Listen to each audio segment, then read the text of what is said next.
For those of you who fly a lot, you will know this feeling. The plane is still on ground. Yet, the gate agents announce, the boarding gate is now closed, and you are standing there, ticket in hand, but you can't get on. Why?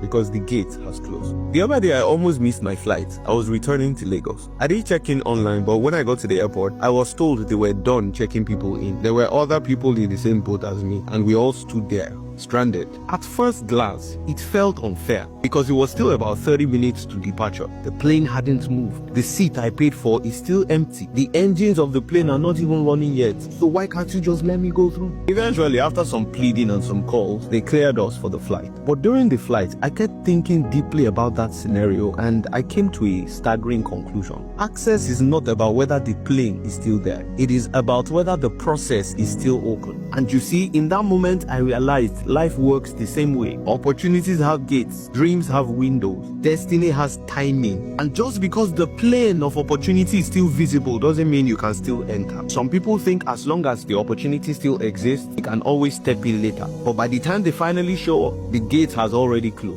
Not because they were not qualified, not because they didn't pay the price, but because they missed the timing of entry. Look, here is the wisdom. In life, it is very possible to be present and still be too late. You can see the opportunity. You can even be within proximity, but never